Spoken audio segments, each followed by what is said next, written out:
Pour moi, la liberté, c'est pas, être en vacances, c'est pas être sur une plage, c'est pas vivre au bord de la mer. Pour moi, la liberté, c'est une sensation, ça fait partie de je me sentais libre quand j'étais salariée, je me sentais libre quand j'étais en profession libérale, je me sens libre en étant mariée, je me sens libre en étant maman. Quand tu réussis quelque chose, que tu obtiens un résultat, mais en te trahissant, pour continuer d'obtenir ce résultat, tu dois continuer à te trahir de plus en plus. Et ça coûte une énergie énorme. Le corps médical est spécialiste dans ce domaine qui, estimait, l'état d'usure de mon squelette d'une personne de l'âge de plus de 70 ans. C'était il y a une dizaine d'années, donc ça je veux même pas savoir. Je veux pas savoir aujourd'hui.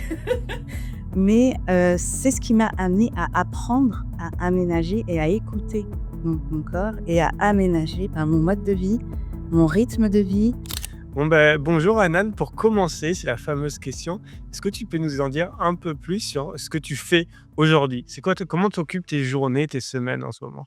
Ah, faut que je te dise comment j'occupe mes journées. Mes journées ne se ressemblent pas, elles sont bien Mmh. chargées. Mmh. En général. Hem, En général, mes journées, c'est, de l'accompagnement, c'est de la gestion, c'est de la préparation, c'est de la réflexion, c'est beaucoup d'échanges. Voilà, c'est de la gestion, de la coordination. Mmh. Donc ton activité principale aujourd'hui, c'est l'accompagnement. Tu peux nous dire un peu plus sur, quel type d'accompagnement? Moi, j'accompagne les professionnels dans leurs projets d'évolution, de transition et de reconversion professionnelle, OK. dans leurs projets. Donc je les amène à se reconnaître à travers leur identité, perso, pro et on dessine ensuite, leur, processus, projet, les différentes façons qu'ils ont d'exploiter leur potentiel pour, s'épanouir, se développer, évoluer et apporter de la valeur à leur vie et là où décident de contribuer. OK. Comment tu en es arrivé à faire ça? Ouais, il y a un truc, c'est que, comment j'en suis arrivée, là, à faire ça? Bah, moi, j'ai toujours dit j'ai souvent dit que, mon terrain préféré, c'est le travail. Comment j'en suis arrivée à faire ça? Quand, on m'a proposé une invalidité, voilà, que ça se présentait à moi. Après 2 ans d'invalidité où j'ai, repris les activités de vie, après 2 ans, off, où, j'ai vu la vie autrement, j'ai vu le travail autrement. Hem, Mes grandes questions à ce moment-là, c'était fallait que je fasse un point, que je mette un mot sur les compétences, sur ce que je veux faire et comment je vois les choses et j'ai repris, la vie pro différemment, vraiment en main, je l'ai pris en main.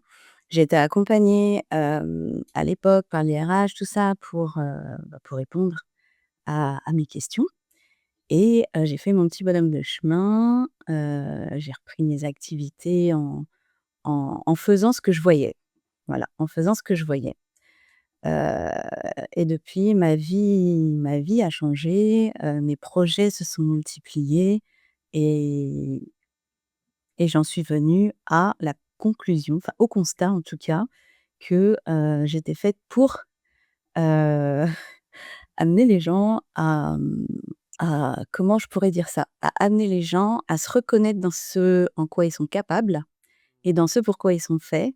Parce que c'est ça, en fait, qui est la base pour moi de, comment on se réoriente et quand on se lance dans l'entrepreneuriat, moi, je vois beaucoup de personnes qui investissent dans beaucoup de formations, qui cherchent des compétences, qui cherchent de la nouveauté, de la liberté, mais qui sont à côté d'eux-mêmes et moi, c'est ce qui m'a amenée à ça, c'est justement parce que ce que j'ai compris, ce que j'ai vécu, c'est que au plus j'étais proche de moi-même, au plus j'étais au bon endroit et je faisais ce qui se faisait naturellement. Mmh. Voilà. Ça devenait facile. La friction, elle diminue quoi en étant, quand on retrouve cet alignement. Ouais, ouais. C'est marrant, ce matin, je disais une phrase là que j'ai trouvée super sympa, c'est, si je la retrouve, c'était, quand tu réussis quelque chose, que tu obtiens un résultat, mais grâce à en te trahissant, pour continuer d'obtenir ce résultat, tu dois, continuer à te trahir de plus en plus et ça coûte une énergie énorme. C'est ça que j'aime à dire, réussir sans se trahir, parce que c'est vraiment ça, en fait. Ouais. On cherche souvent à, performer, à atteindre des objectifs, à réussir, à changer. quand ça va pas dans une situation ou dans un projet, bah, l'humain a tendance à changer de direction. Alors qu'en fait, la direction, ben, c'est pas ça qui est souvent à changer, quoi. Et plus on se recentre, on se reconnecte à soi, à qui on est, à ce qu'on veut, mais à ce qui on est profondément. Pas à qui on veut devenir, mais à qui on est pour justement dépasser, développer ses capacités et ses obstacles et ses difficultés qu'on rencontre. Et concrètement, parce que pour les gens qui nous écoutent, c'est souvent comment: «OK, ça a l'air cool, mais je fais ça comment?» Concrètement, comment je me ressens? Comment je me reconnecte à moi? Comment je regarde à l'intérieur pour avoir cette clarté? Il y a mille et une façons aujourd'hui de le faire. Il y a mille et une personnes qui sont capables de proposer mille et une façons de le faire, avec chacun sa manière et son niveau de profondeur. Hem, Moi, dans mon expérience et dans la méthode que j'ai développée, c'est vraiment moi, je pars du concret. Je pars de quand je parle de capacités humaines, parce qu'en fait, nos capacités, hem, on les découvre, on les ressent, on les constate au fur et à mesure de ce qu'on fait concrètement. Et c'est dans ce qu'on vit et dans ce qu'on fait concrètement qu'on le découvre, qu'on le reconnaît. Je dis souvent le mot «reconnaître» parce que pour moi, c'est pas un CV qui fait le profil d'une personne, c'est vraiment ses capacités, son potentiel. Tu l'as évoqué à demi-mot tout à l'heure, tu as parlé de 2 ans d'arrêt, d'invalidité. Moi, je sais que la première fois où tu as présenté ça, on était chez Squared ensemble, tu as parlé de ton super pouvoir. Est-ce que tu peux nous raconter ce que c'est ton super pouvoir? Ouais, j'avais parlé de un de mes super pouvoirs qui était cette capacité de discernement, d'écoute. Mmh. J'avais parlé de celui-là, j'en avais parlé d'un autre aussi, la capacité à prendre des décisions, Mmh. à trancher voilà, je prends des décisions assez rapidement, heu, trancher quand, voilà et j'ai appris justement à prendre des décisions un peu moins rapidement et un peu moins tranchantes aussi. Discernement, écoute, dans le sens où, depuis que, ma surdité s'est développée. Quand mon médecin, quand j'avais 22 ans, m'a dit: «Vous serez sourde à 30 ans», je ne l'ai pas cru, j'ai pas voulu le croire. J'ai dit: «Non, c'est pas possible, j'ai un mental d'acier, ça va pas arriver». Sauf que ça fait partie du package de la pathologie. Donc c'est arrivé quand je suis devenue maman et et cette capacité justement d'écoute, c'est intéressant parce que le paradoxe d'être malentendante et à la fois alors c'est pas le truc d'entendre des choses, ça n'a rien à voir, mais c'est cette capacité d'écoute dans la présence et de savoir être à l'écoute de l'autre sans être ni dans le jugement, ni dans l'analyse, ni dans l'observation. Enfin, c'est vraiment, être là, présent et il y a ce truc de miroir, c'est juste de savoir, nommer les choses qui ne sont pas dites ou qui sont, difficiles à dire ou mal dites. Mmh. OK. J'ai l'impression que ce rapport au corps, pour moi, c'est très connecté à ce que tu disais d'introspection, d'être aligné, de sentir ce qui est juste ou bon, si on est au bon endroit, d'être à l'intérieur de soi-même. C'est quoi, toi, justement enfin, comment ça a impacté ton rapport au corps et comment tu est-ce que c'est une de tes méthodes, justement, pour sentir cette justesse ou non? Comment tu appréhendes ça? Mon rapport au corps, ça, c'est l'histoire de ma vie. C'est pas parfait aujourd'hui, mais c'est cette, capacité justement à être à l'écoute et de respecter mon corps dans ses limites, sans être dans la complaisance de: «J'ai mal, je m'arrête, j'ai mal, je fais plus rien». Moi, je suis la première à dire et surtout à vivre le fait que la fatigue, c'est pas pour moi, je la résolve pas en dormant ou en me posant, c'est plutôt en ajustant mon rythme et surtout en modifiant et en diversifiant mes activités. Hem, Tu vois? Quand on me disait, quand le «on» c'est des médecins, les spécialistes me disaient, «Faut pas être dans une posture assise tout le temps, enfin trop longtemps, faut alterner, faut être debout, enfin voilà, faut bouger, il faut du mouvement». Ouais, OK. Donc on a mis en place des choses. Mais ça suffit pas de mettre en place des choses au niveau bureautique, c'est aussi dans la vie. C'est pourquoi, j'ai, comment je peux dire ça? C'est pour ça que, mmh mmh, la dernière maison dans laquelle je vis, la dernière que j'ai fait construire, elle est de plein pied, donc c'est aussi renoncer quelque part à cet idéal de grande maison à étages et cetera, heu, pour aménager et répondre aux besoins sans être dans, le forcing, tu vois? Voilà. Et c'est comme quand, ben, la montagne, quand je vais donc moi depuis 10 ans, mon rituel, mon truc, c'est une randonnée en montagne chaque année. Alors oui, on va me dire: «Ah ça va, tu fais qu'1 par an». Ouais, sauf qu'elles sont toutes différentes et qu'à chaque fois, je vais chercher plus loin, plus haut, à des stations différentes. L'été, bien sûr, je précise, parce que la glisse, bah, c'est pas le même effort et j'ai pas les capacités pour.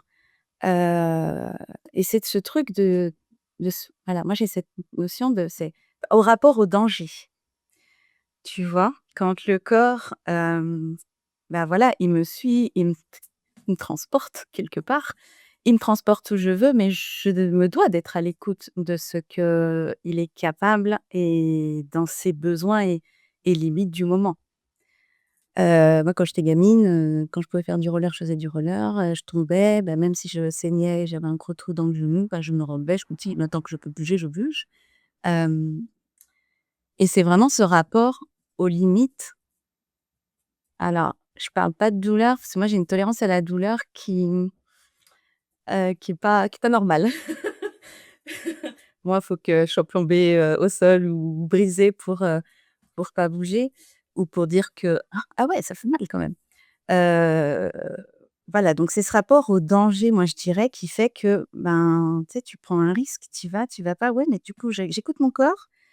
Attends, il en est où? Qu'est-ce qu'il dit? Il tient debout? Ouais, mais ça tremble un peu. Tu vois, dans la montagne, au bout d'un moment, la marche, au bout d'un moment, ça tremble, quoi et c'est ce truc de, «OK, j'ai besoin de quoi là, maintenant?» et du coup, ben, quand tu es à plusieurs, mètres, kilomètres de l'arrivée, derrière la dernière fois, je me suis mise en danger parce qu'habituellement, à chaque randonnée, je fais en sorte qu'on puisse, venir en voiture me récupérer, au cas où. Et Anan, je te Mmh. coupe, mais il faut que tu nous expliques exactement pourquoi ces ajustements. Tu parlais du bureau, tu parlais de la maison. Il faut que tu nous expliques exactement pourquoi, parce que moi, je pensais un peu à ça pour ton super pouvoir aussi. Par rapport, oui, à ma fragilité osseuse. Ouais, exactement. Oui, voilà, donc la pathologie, oui, c'est vrai qu'on le sait, mais ceux qui me connaissent savent que je suis née avec, la pathologie des os de verre, Mmh. donc c'est la maladie de Lobstein, plus connue sous le nom des os de verre, qui a différentes enfin 3 niveaux, 3 degrés. Alors moi je sais plus, c'est type 1 ou type 3, je sais jamais parce que je retiens pas ça. Mais toujours est-il, enfin voilà, c'est une usure précoce. J'ai eu, de multiples fractures pendant la croissance.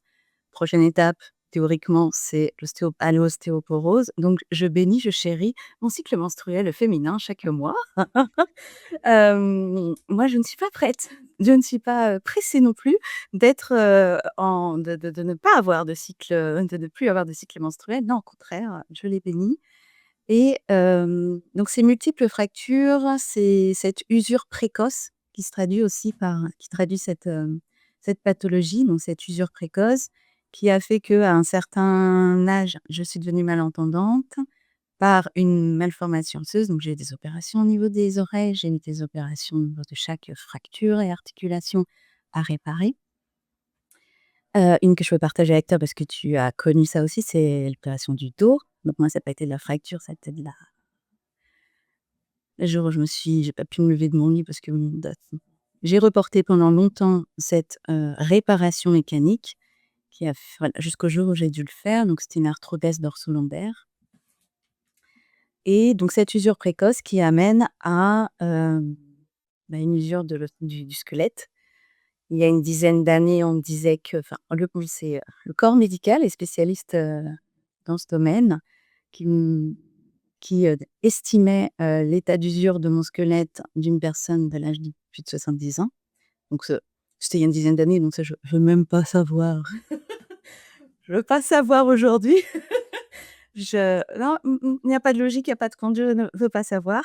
mais c'est ce qui m'a amenée à apprendre à aménager et à écouter mon corps et à aménager, mon mode de vie, mon rythme de vie et tout ce qui va avec, quoi. C'est passionnant parce que j'entends, tu vois, cette écoute du corps et pour moi, c'est aussi un super pouvoir et ça te permet de faire plein de choses. Enfin, moi, j'ai vu, on a un peu discuté, tu fais de la moto, tu fais de la rando en montagne, tu as plusieurs activités.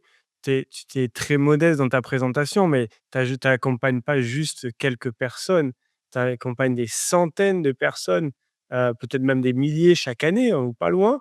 Donc c'est c'est très intéressant. Moi, je trouve ça passionnant parce qu'on a, tu vois, dans l'imaginaire collectif, la maladie des os de verre, rien que l'image des os de verre, c'est: «Ah, on fait attention, on fait pas grand-chose, on reste assis ou couché» et alors de là à entreprendre à l'échelle à laquelle tu entreprends et tu fais voilà, plein de choses, moi, je trouve ça passionnant et j'ai l'impression, mon intuition, c'est que c'est extrêmement lié à cette capacité d'écouter le corps et finalement d'être dans cette justesse, ce qui fait que malgré tout ce que tu dois mettre en place, tu vas pas courir des sprints en forêt et cetera, mais ça t'empêche pas de construire et de faire plein de choses Alors je cours pas, grâce à cette Adrien. écoute.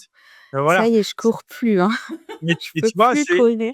je trouve que c'est une Mmh, magnifique métaphore parce que c'est un peu, tu mmh, vois, le lièvre et la tortue, c'est qu'il y a pas besoin de courir pour construire des c'est ça. choses, Mmh. phénoménales et dans ton activité, tu as plein d'activités différentes, enfin voilà, c'est ça mon ressenti, c'est que le vrai levier finalement, c'est cette écoute du corps-là plutôt qu'aller à fond tout le temps. Ah mais je suis jamais à fond. Enfin, j'ai pas l'impression d'être à fond et pourtant, j'ai des journées où je fais 10 000 choses, Ouais.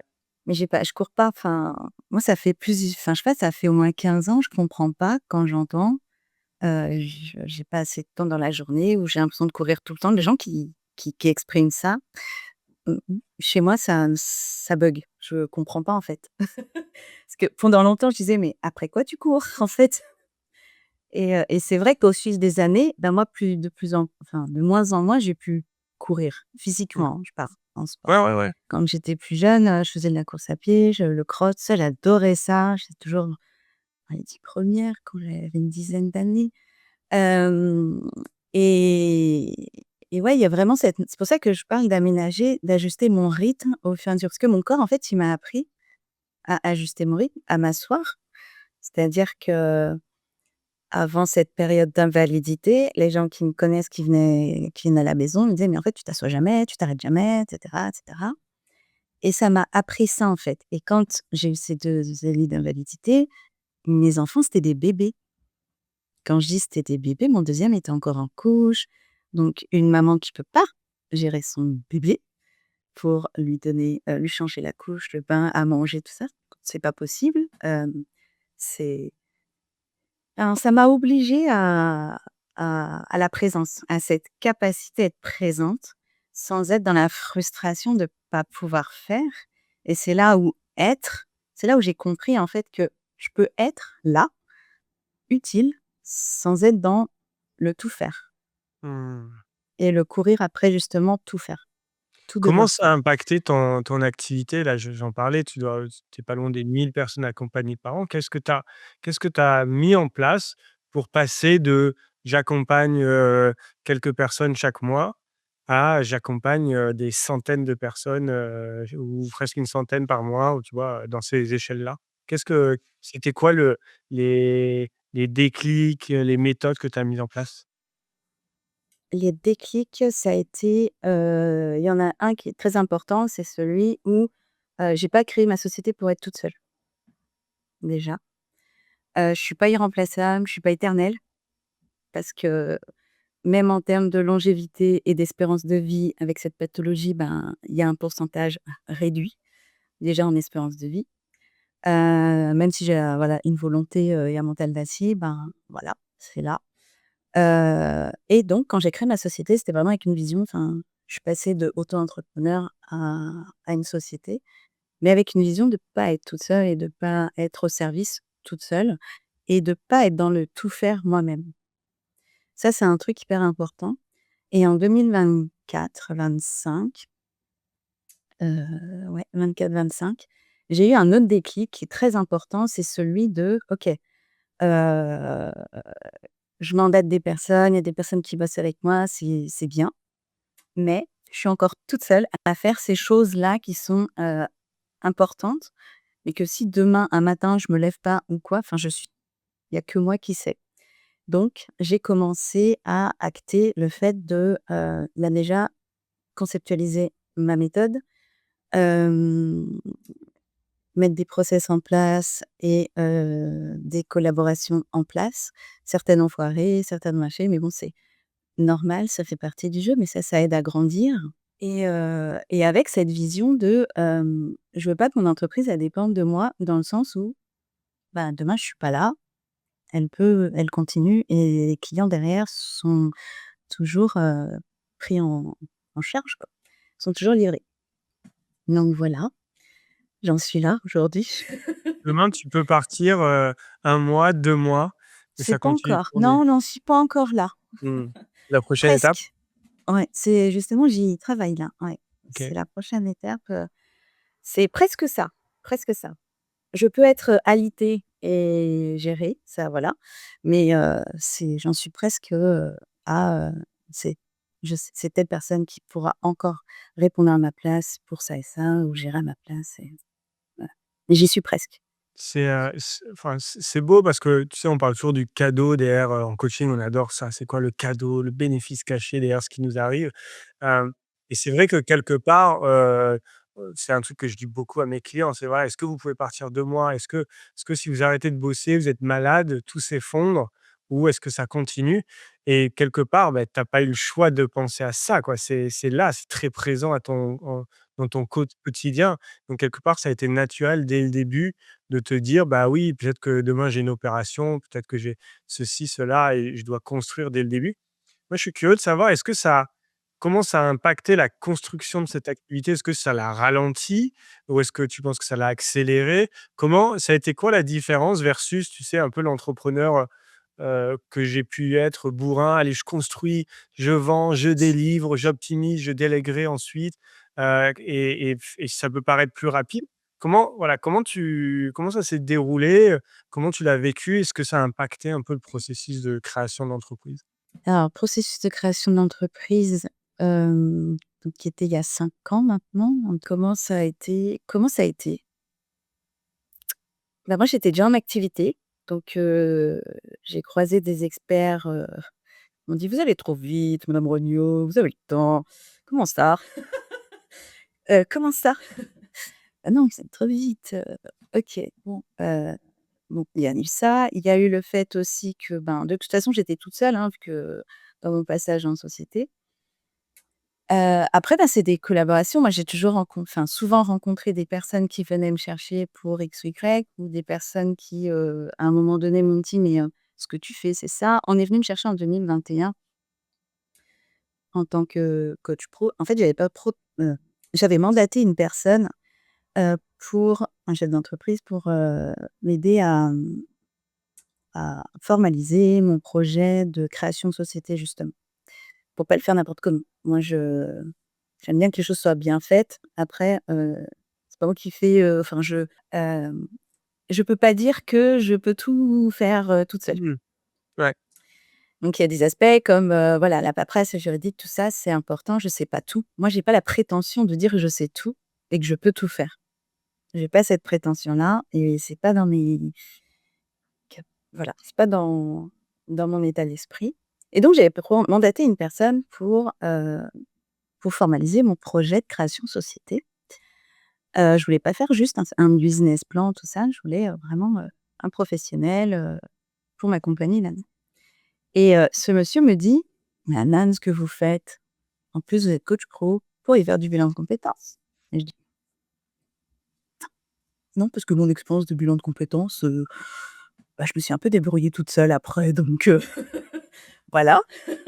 J'ai dit: et en fait, il m'a proposé lui voilà, il m'a amenée sur une collaboration, heu, en sous-traitance, donc j'ai dit: «OK, je vais modéliser mon accompagnement, ça, je teste». C'est voilà, l'âme d'aventurière va tester. Puis je trouvais du sens avec justement, bah, ce que j'apportais déjà en accompagnement et ce à quoi sert le bilan de compétences, ce pourquoi est fait le bilan de compétences.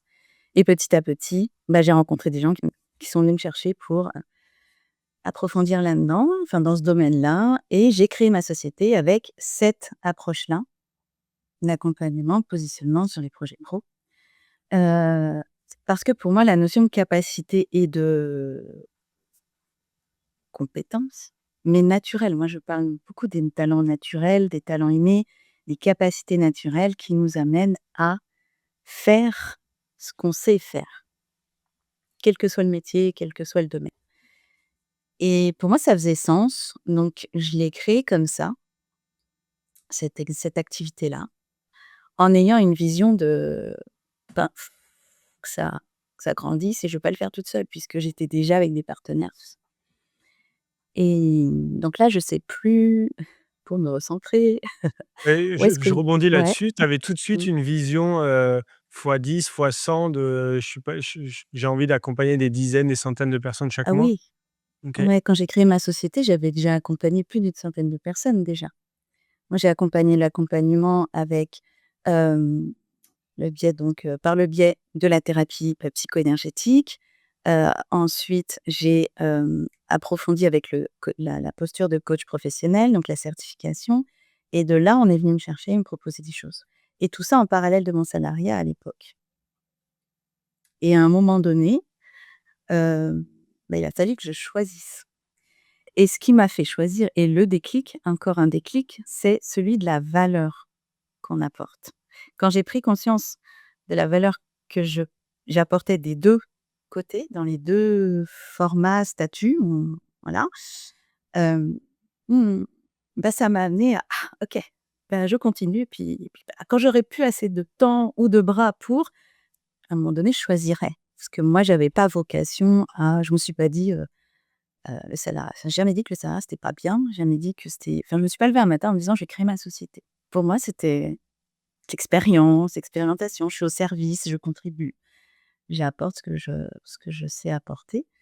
Et donc ça a été un déclic, et ce déclic de valeur de ce que j'apporte par rapport à ce qu'on me dit, m'a amené à, quand j'ai créé ma société, j'avais déjà accompagné plus d'une centaine de personnes. Donc forcément, pour moi, la vision de l'impact était forcément à amplifier. Pour moi, c'était logique que ça s'amplifie. Mais je reste pas toute seule, Mmh.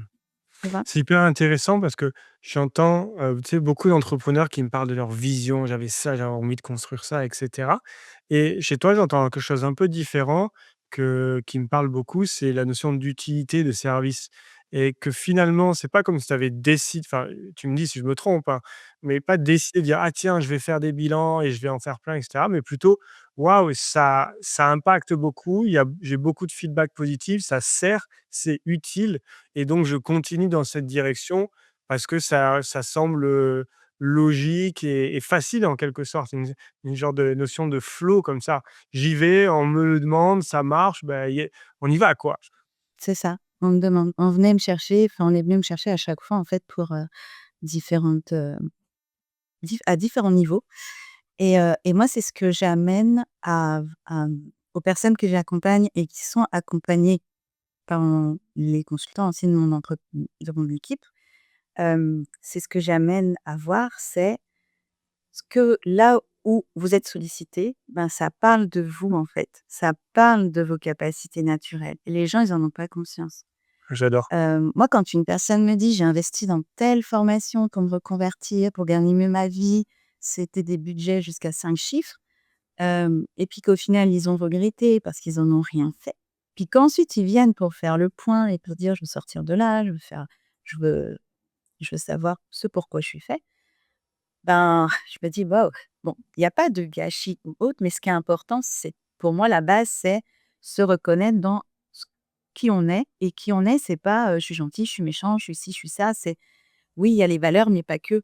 Et être utile, pour moi, c'est une évidence, et c'est ce qui donne du sens, et c'est pour ça que c'est ce qui m'a amené à refuser l'invalidité. Pour moi, l'invalidité, quand on m'en a parlé la première fois, j'ai dû négocier avec le médecin du travail qui m'a parlé de l'invalidité, parce que j'étais en temps partiel thérapeutique, et je lui dis, j'avais anticipé un entretien, une visite médicale pour, repasser à plein temps parce que moi j'étais hyper frustrée, je travaillais, 3 jours par semaine et je voulais continuer en fait. C'est limite frustrée de partir du travail parce que j'avais pas fini ce que j'avais à faire et ça a été l'hécatombe parce qu'elle me dit: «Ah mais non madame Regnault, mais pour vous elle me sort le papier, elle me dit: «J'allais vous parler de l'invalidité». Là quoi? C'est quoi? Pourquoi? Je suis pas je ne me Mmh. sens pas invalide Mmh. et je sais que je peux faire.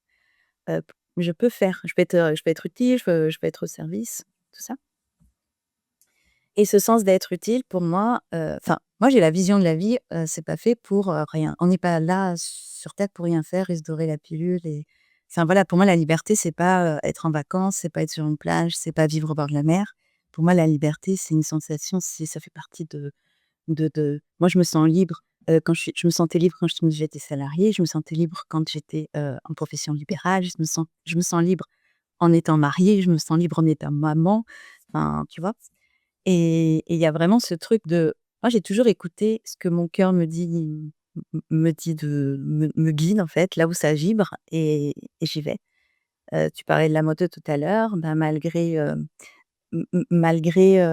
le passif et les conditions physiques, je sais pas pourquoi, moi ça m'appelait. Ado, gamine, j'adorais le cheval. J'ai fait du cheval quand j'ai commencé, dans ma vie d'adulte. J'adore ça. Je me dis: «Bah, on a beau me dire que c'est dangereux, ben, je vais me le prouver à moi-même, quoi. On verra» et et c'est toujours été ce truc de ça m'appelle, je sais pourquoi ça m'appelle. Il y a cette sensation de je sais pas, d'évidence qui fait que, ben, je vais le faire et quand on m'a toujours sollicité pour X ou Y raison, je suis au service, je donne, je transmets, OK et au fur et à mesure que je faisais ou qu'on me disait ce que je faisais, et bien, c'est là où, bah, dans le cer là-haut, ça synchronise puis je dis: «Ah mais tu as fait ça là. Ah mais on t'a dit ça là. Mais attends, mais qu'est-ce que tu peux en faire en fait?» et quand il y a cette notion de valeur qui arrive, à amener les choses à leur juste valeur entre ce qu'on fait et ce pour quoi on est payé, c'est là où, ben, si je synchronise, j'ajuste un rythme dans mes activités. OK, si je fais plus de ça, bah, forcément, je vais me sentir encore plus comme ça et ça fait plus de sens pour moi de faire plus de ça que plus de ça. Même si dans les 2 cas, je fais la même chose, en fait, Ouais, ouais, ouais. tu Tu vois? joues avec les curseurs. Ça me j'adore ce que tu disais au début là sur sur la partie, le rôle, en fait, là où est-ce qu'on amène de la valeur.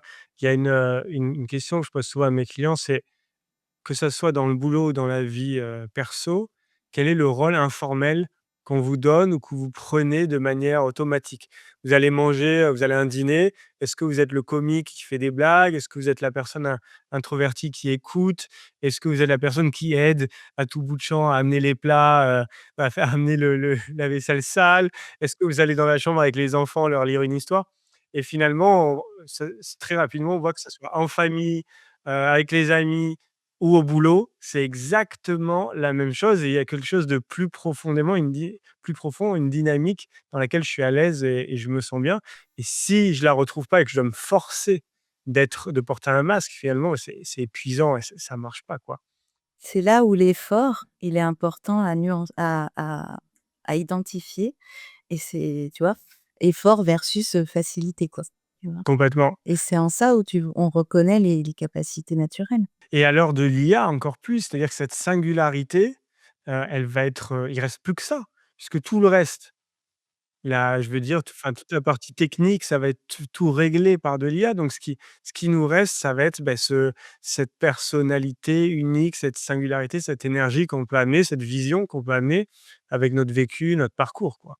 Et moi, j'adore quand, je discute avec des clients et qui me disent, qu'ils testent avec, ChatGPT et tout ça, pour des questions, d'orientation, de voix, de métiers adaptés, d'activités adaptées, de comment gagner plus d'argent, tout ça. Parce qu'il faut pas se leurrer, 80 des personnes qui, se reconvertissent cherchent à gagner plus. C'est pour ça où je te parle de valeur et moi, ça a été un déclic à plusieurs moments, mais à un moment donné où je me suis dit: «Mais en fait, c'est maintenant que je vais, me lancer et quitter le salariat». Pas dans le sens, bah, je vais gagner plus, mais dans le sens où je voyais ce qui se présentait et ce que je pouvais faire encore et donc, à un moment donné, faut choisir, l'espace. Tu vois? Faut créer de l'espace, donc faut choisir. Mmh. C'est quoi les plus grandes croyances que tu entends chez tes clients et qui, selon toi, les freinent? Moi, je parle de sacs de sable, je fais toujours la métaphore de la montgolfière et des sacs de sable. C'est quoi les sacs de sable que tu vois de manière, plus récurrente chez tes clients? Alors, leurs croyances limitantes, leur sac de sable, leur brouillard, ce qui leur amène les nuages. Moi, je parle beaucoup de brouillard. C'est beaucoup, je sais faire que ça, parce que ça fait 20 ans que je fais ce métier-là et je sais faire que ça et en plus je l'aime bien. Je l'aime bien, donc je peux pas en changer parce que je vaux rien d'autre. Je vaux rien d'autre. Tu vois? Souvent on me dit ça. Des personnes aussi qui vont dire: «Je sens que je suis capable de faire plus» et ils me disent pas plus de choses à faire parce qu'ils sont très occupés par leur travail, par leur activité, tout ça, mais ils se sentent limités. C'est voilà, donc leur mot à eux, c'est: «Je sens que je peux faire plus, mais je sais pas quoi, comment et comment m'y prendre». Tu veux dire plus, tu penses que c'est en termes d'impact, de valeur, de transmise, d'utilité? D'utilité et aussi en lien avec cette notion de stimulation, de réflexion cérébrale. Mmh, OK. Donc il y a c'est être au bon endroit quoi, d'être, le rouage qui est au bon endroit, ni trop petit, ni trop grand, OK. C'est ça et voilà et puis, c'est ça qu'aussi j'ai fait une carrière dans tel domaine ou alors j'ai fait tout ça. Ah moi j'ai des personnes, j'adore. J'adore quand ils me disent: «Mais moi j'ai tout fait, enfin j'ai l'impression d'avoir fait tous les métiers» et c'est vrai, hein. Là pour le coup, quand les quelques personnes qui disent ça, c'est vrai, hein. Ont été, chefs d'entreprise, ont été, je sais pas moi, dans la robotique, d'autres dans enfin vraiment dans des domaines complètement différents et arrivent à un stade où: «Bah mince alors, qu'est-ce que je peux faire maintenant? J'ai l'impression d'avoir fait le tour, mais d'avoir essayé tout ce que je pouvais essayer». Et il y a ce sac de sable qui dit: «Ben, maintenant que tu as tout fait, ben, tu peux plus rien faire». Tu vois? C'est ce qu'ils se disent en fait, puisque je mais qui veulent pas, croire en ça. Et comment tu déconstruis ça? C'est quoi le déclic, le coup de hache dans la croyance que tu mets? Moi, j'amène un miroir. Moi, ça c'est une image, hein, quand je dis j'amène un miroir, c'est vraiment j'amène un miroir et en fait, dans mon processus, c'est vraiment, d'amener par des éléments concrets de ce qu'ils apportent, de ce qu'ils ont vécu, de ce qu'ils font, hem, moi, dans mes questions, il n'y a pas: «Qu'est-ce que tu aimes faire?» parce que les gens croient enfin, à travers aimer faire, à travers cette question, les gens répondent loisir et il y a une question qui est très importante à se poser, c'est: «Qu'est-ce qui t'intéresse?» T'as beaucoup de gens qui bug à ce niveau-là. Pourquoi? Bah, parce qu'ils se sont jamais posé la question, en fait. Pas forcément au bon endroit, tu vois? Et entre ce qu'on aime faire et ce qu'on sait faire et ce pourquoi on est fait, il y a des nuances. Moi, je vois beaucoup de gens qui se sont lancés dans des reconversions dans X domaines comme, je sais pas moi, la pâtisserie, la décoration, des choses comme ça, parce parce qu'ils sont partis du principe qu'ils aimaient ça et c'est vrai, ils aiment ça au quotidien, enfin, voilà. Et puis qu'une fois qu'ils se sont retrouvés dans le côté professionnel de l'activité, ça matche pas. Ça Le matche gros pas ou ils problème fonctionnent des pas. métiers passion, ouais. Enfin, leur Mmh. fonctionnement naturel ne matche pas avec ce que ça demande.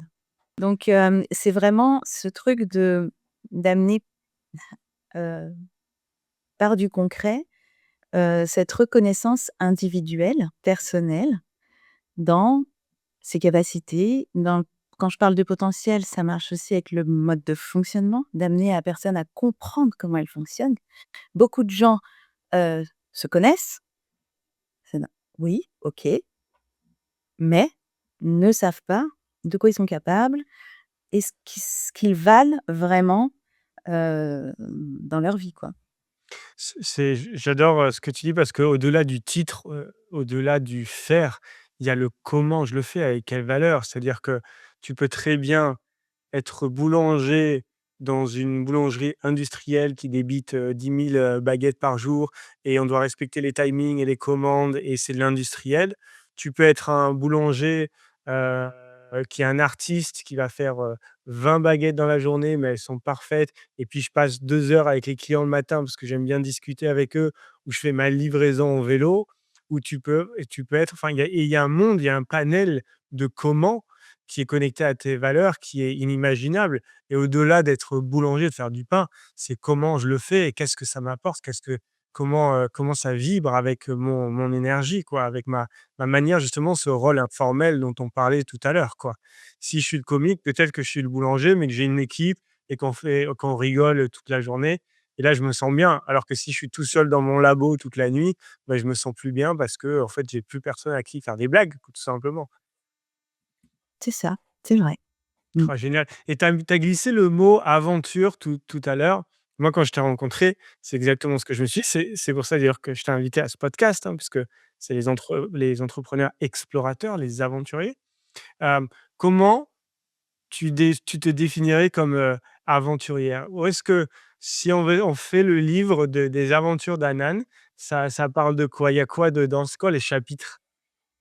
Oh là, dans mes aventures, oh là là, au plus loin que je remonte, hein. Quand j'étais plus gamine quand j'étais gamine, bah, il y avait le chant, la montée sur scène. Mon prof de chant, de musique qui m'a dit: «Toi, je vais te faire monter sur scène». «Ah, pourquoi moi?» «OK». Donc fête de la musique, donc il y a eu deux épisodes comme ça. Donc j'étais gamine. Il y a eu l'épisode, hôpital, donc premier hôpital, 1er soin de quand je me suis retrouvée, à la première, c'était la première. Non, c'était la deuxième et troisième fracture, donc c'était les jambes. On habitait en appartement sans ascenseur. J'avais une dizaine d'années, donc en appartement sans ascenseur et donc l'année de sixième, je l'ai passée en centre de rééducation médico-scolaire.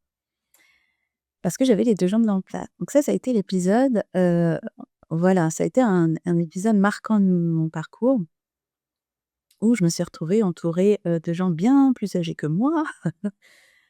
J'y étais bien, heu et voilà, donc il y a eu cet épisode-là de la première année de collège qui était en dehors du collège. Hem, il y a eu ensuite l'épisode, des étés, enfin de l'été avec nouvelle fracture. Là, j'étais en scooter, je me suis pété la cheville. Donc fracture en plein été, où là j'ai, un petit peu, gâché, le départ de vacances familiales. J'avais 15 ans. Ainsi qu'à Voilà, 15 ans. voilà. Ouais. Et donc bord de plage, de l'Atlantique, française, avec un plâtre à sans pas pouvoir se baigner. J'ai connu ça. Sympa. Voilà, donc ouais, les frustrations, j'en connais pas mal. Hem, Après, il y a eu quoi comme chapitre? Si je rebascule, si j'avance, il y en a eu pas mal d'autres, hein. C'est Là, marrant ce qui parce me que vient, tu c'est je te parle, en tu me aventure, parce que je suis sur l'aventure. Quand, ouais, mais c'est un cross aussi, je sais plus quel âge j'avais, mais je crois que c'était avant 15 ans d'ailleurs, où, au démarrage, 50 mètres, je me prends un poteau, tu sais, les poteaux de rugby là qui sont tout fins et je me prends le poteau, bim, je tombe, je me relève, je cours en sang, mais c'est pas grave. Donc voilà, après en aventure, ben, il y a toutes ces fois où, bah, cette fois où j'ai passé mon permis moto quand même, qui a été une aventure secrète. Ah, parce qu'il faut pas qu'on me dise que je peux pas ou que je suis folle, laissez-moi faire ma vie. Il y a eu ça, il y a eu, l'aventure aussi du ski. Ah, parce que à partir de mes 11 ans jusqu'à toujours, ça a été dispense de sport dans les écoles, donc moi, au bac, j'ai pas connu l'épreuve de sport. À 18 ans ou 19 ans, je sais plus, j'avais décidé de tester le ski. Donc je suis allée en montagne, j'ai rejoint ma sœur qui partait, souvent au ski et je me suis dit: «Ben, je me prends un cours, particulier, j'apprends et je teste une piste». Je l'ai fait, c'était rigolo, mais capacité physique des gens, c'était pas ça, donc je l'ai fait, mais je l'ai fait, je l'ai fait. Je suis pas tombée, je me suis, hem, j'ai mis du temps à descendre la piste, mais je l'ai fait. Quoi d'autre? Après des aventures, heu, dans ouais, dans entre 18-20 ans où donc j'habitais en région parisienne et puis j'allais en week-end, en Normandie, à Deauville, Honfleur, tout ça pour, pouvoir y faire du cheval. Voilà, les choses, comme ça et puis, quoi d'autre après dans ma vie d'adulte? Il y en a eu plein d'autres. C'est marrant parce que je te parle d'aventure et tu me parles de finalement des galères, des obstacles, des difficultés. Bah oui, mais c'était une aventure. Ouais, voilà, ça fait non, mais c'est ça qui est génial et puis je crois que c'est très lié à l'entrepreneuriat aussi. C'est, tiens, un obstacle, une galère, une difficulté, une jambe cassée, une cheville, un quelqu'un qui me dit que c'est pas possible, qui est en tant qu'entrepreneur, on entend ça peut-être, chaque semaine, Tout le temps. et donc il y a cette capacité et moi ce que j'adore quand même, c'est que j'associe ça à la robustesse et beh, voilà, mal des eaux de verre et pourtant robustesse. Mmh, Tu vois? Il y a mmh, c'est pour ça que je te parlais de super pouvoir au début, c'est que, malgré tout ou peut-être même grâce à, ces obstacles-là, tu as développé une robustesse qui aujourd'hui te permet d'avoir une activité, une entreprise florissante, d'autres activités à côté et puis toujours trouver un espace pour fait trouver une aventure, aller un peu plus loin, explorer quelque chose malgré les différentes difficultés, mais finalement, tu en as des très particulières et tout le monde en a à niveau différent. bien Tout le sûr. monde a ses Mmh. propres trucs qu'on tire, ses propres difficultés et ça empêche pas de faire des choses incroyables. Et moi, je dirais que grâce à cette fragilité, ces difficultés physiques, moi, ça m'a amené à encore plus m'écouter aussi dans le cœur. Tu vois, ce truc de: «Tu es fragile, il faut pas faire tout ça, tu es dispensé de sport, tu as pas le droit de faire ça, enfin, faut pas faire ça parce que tu risques de te faire mal, on sait jamais». Et il y a ce truc de: «Ah ouais, mais ça j'en ai tellement envie, quoi». Tu vois? La première fracture que j'ai eue, j'avais une dizaine d'années. Avant que ça pète, j'avais très, très, très, très mal au genou, les 2. Je dormais, ça me réveillait la nuit. On comprenait pas pourquoi j'avais mal au genou. À l'époque, c'était pas connu les ondes. Et ma première fracture, je suis tombée sans comment ça s'appelle? Sans coup, sans Ouais, sans sans un trauma. sans glisser. Mmh. Je courais, je me suis retrouvée position bronzage. Tu sais, les genoux, collés, position bronzage. Non, c'était ma deuxième fracture, c'était pas ma première. La première, c'était au saut en hauteur. Heu et là, on comprenait pas pourquoi les 2 en même temps, sans raison, sans choc. Et on me croyait pas, hein. Ni les pompiers, ni à l'hôpital, on comprenait pas pourquoi. Moi non plus d'ailleurs. Heu et il y a ce truc de parler avec mon corps hem, quand il y a quelque chose de brisé, de cassé, de cassé quoi, qui amène à l'immobilisme. Et à ce moment, à chaque fois, ça a été un dialogue avec mon corps intérieur. Tu vois, je le faisais, mais instinctivement, naturellement. J'étais en mode combat contre ce truc qui venait me: «Pourquoi tu m'as mis au sol? Je comprends pas». Heu, Tu vois, il y avait ce dialogue intérieur de combat, de: «Je vais me relever, je veux danser, je veux jouer, je veux courir, je veux pédaler», tout ça. Et j'étais focus là-dessus et ça a toujours été et à chaque fois. Après quand en devenant adulte, ça a été différent parce que il faut savoir que la pathologie, moi j'ai eu le diagnostic quand j'avais 16 ans. On a échangé de médecin de famille et j'allais consulter pour, une angine à l'époque et il me pose plein de questions et j'étais là: «Mais pourquoi il me pose tant de questions? Et qu'est-ce que vous avez eu? Et quoi d'autre? Et quoi d'autre?» Bah, je dis: «Non mais ça va, hein, je suis pas souvent malade, je vais rarement voir le médecin». Il dit: «Non mais sinon et quoi d'autre? Et quoi d'autre?» Puis il insistait et je pense que parce qu'il me voyait et comme j'ai la sclérotique des yeux bleus, du coup, il savait puisqu'il avait fait sa thèse et c'est lui qui m'a donné le nom. Il m'a dit: «Mais il y a pas autre chose? Et pour le Et tu corps et les tombé sur lui accidents?» qui a fait sa thèse sur ce sujet quand même. Il a fait sa thèse sur la maladie d'Hoffstein, c'est lui qui m'a donné ce nom-là et ce jour-là, j'étais enfin, ça a été comme une libération dans le sens où je comprenais enfin les fractures que j'avais eues depuis entre mes 10 ans et mes 16 ans.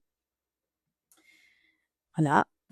Et mais par contre, je suis jamais tombée dans le truc de, «Mince, faut que je fasse moins de choses». Parce que moi, j'allais plutôt bien. Je me fracturais, c'était réparé, ça se réparait bien et je recommençais et je recommence ma vie, quoi. Et dans la vie d'adulte, c'était un peu différent parce que quand on me disait: «Ben, les différentes étapes dans votre cas, ça va être ça, ça, ça, ça, ça». Œillères. Moi, ça a été les œillères à ce moment-là. Tu sais, les œillères, des fois, elles sont aidantes. Ça, c'est important de savoir les mettre au bon moment et voilà. Donc c'est vraiment cette notion de enfin, moi, cette, ouais, cette, pathologie, cette fragilité, moi, ce qu'elle m'a appris, c'est l'écoute de mon cœur, tu vois? Parce que partout où enfin, OK, j'avais pas le droit alors que j'avais déjà fait des choses et je me disais: «Mais ça m'attire, ça m'attire, je veux le faire» et je me donnais toujours les moyens de vivre l'expérience. Alors je m'éloignais, hein, du domicile familial, hein, d'où ça a été possible à partir de mes 18 ans, quand j'ai eu mon permis, tout ça et d'aller vivre mes expériences, mes aventures. Ah bien sûr, il y a toujours eu des difficultés, des obstacles. Ça, on va pas se mentir. Mais, mais il y a ce truc de même pas peur quand ça vibre très fort, tu vois? Et créer une société, l ça a été pareil, c'était normal. Moi, en fait, j'avais pas l'impression de créer quelque chose de grand. J'avais juste l'impression enfin, je suivais juste ma vibration, mon cœur qui me disait: «Mais continue, on te demande, vas-y, continue, ça vibre, ça fait sens» et pour moi, cette notion de découvrir et d'exploiter ses capacités, c'est fondamental pour moi et c'est ce que je veux que les gens, ils reconnaissent chez eux parce que chacun a sa pépite, chacun a son mode de fonctionnement à exploiter son propre, potentiel et le mettre au service, de manière efficace, efficiente et avec cœur pour les pour ce qui les entoure. Ça c'est quoi les prochaines étapes pour toi? Le fil logique, la vibration, elle t'emmène où? Tu as envie de quoi sur les prochaines, sur 2026 et la suite? Là, sur 2026, je suis plus sur un élan de consolidation, de la structure, mais aussi personnellement, de me libérer du temps. Hein? Moi, chaque année, j'ajuste mon rythme. J'ai fini 2025 avec une intervention médicale à l'hôpital qui était imprévue, heu, avec un niveau voilà, donc c'est vraiment ces événements qui m'amènent à: «Ouh là, tu sais, tu vois, eh bien, il serait temps quand même de remettre un petit peu de la priorité sur la santé et de pas attendre que ça pète». Mmh. C'est intéressant ce que tu dis parce que c'est pas tu pas dans une sorte de perfection: «Ah, je suis tout le temps, équilibré». C'est une danse ou un peu une ligne de crête et à un moment, c'est un peu trop à gauche, on revient à droite et inversement. Par contre, il y a un truc qui est super important pour moi, c'est que ça continue, tu vois? Et ce qui m alors bien sûr, hem, quand moi je perds en énergie, forcément autour quand je dis autour, bah, c'est l'activité, c'est les clients et que on est donc forcément je l'identifie, je l'écoute, je l'observe et j'ajuste, je prends soin de moi. Ça, c'est devenu, une priorité de prendre soin de soi, enfin encore plus et de manière j'ajuste en fait, hein, chaque année, hein. Ça je vais pas il y a pas de perfection. Je suis pas à l'idéal de mon rythme, de vie, ça c'est clair et mais je l'ai remis en priorité cette année. Mmh. C'est super intéressant, tout le concept, ce que j'essaie de développer chez mes clients, c'est de casser la croyance que pour, scaler, pour amener de la croissance, il faut faire plus. Moi, ma croyance, c'est que en fait, il faut justement faire moins, il faut s'alléger comme en montagne. Pour aller plus haut, tu dois alléger le sac à dos et que les systèmes qui t'ont amené jusqu'à un certain point, ils finalement, pour aller plus loin, ils t'alourdissent et il faut de nouveaux systèmes plus efficaces. Comme en vélo, c'est un changement de braquet. Ce qui marche à plat, si dans une pente à 10 ça marche plus, tu mets le pied à terre et donc il y a cette écoute effectivement de dire: «Ouh là, il y a un changement de pente. Ce qui est important, c'est de rester en mouvement. Comment je fais pour rester en mouvement? Je dois changer le braquet, je passe petit plateau, grande cassette et même si je mouline un peu, au moins je mets pas le pied à terre, je continue d'avancer et j'explose pas en vol, quoi Mais c'est ça. c'est d'autant plus vrai quand on a des entreprises, qu'on va multiplier son chiffre d'affaires, qu'on va avoir plus d'impact. Cette écoute du bon braquet, elle est cruciale. Et puis il y a ces moments où faut accepter, faut être prêt à perdre, à gagner moins, à rentrer moins Laisser foirer. pour faire de l'espace. Voilà, laisser foirer pour faire de l'espace, et on peut y arriver sans foirer même, enfin juste réduire, tu sais? Ouais. Réduire, créer de l'espace. Il y a du vide, faut pas avoir peur et de se dire: «OK, c'est, à partir du moment où tu le fais avec cœur pour toi-même», quand moi c'est ce que j'ai constaté, hein, c'est d'accepter en fait on parle beaucoup de résilience, mais moi, ce que je constate de plus en plus, c'est que c'est plus important de savoir traverser, tenir debout. Tout le monde sait rebondir, tout le monde sait se relever une fois qu'on a les genoux à terre. Euh, mais pour moi, la plus grande difficulté et la plus grande force, c'est celle de continuer d'avancer. Ouais, j'ai mal. Ouais, ouais, ouais, je sais, j'ai mal. Je sais que mes jambes, elles tremblent, je les entends, je les ressens.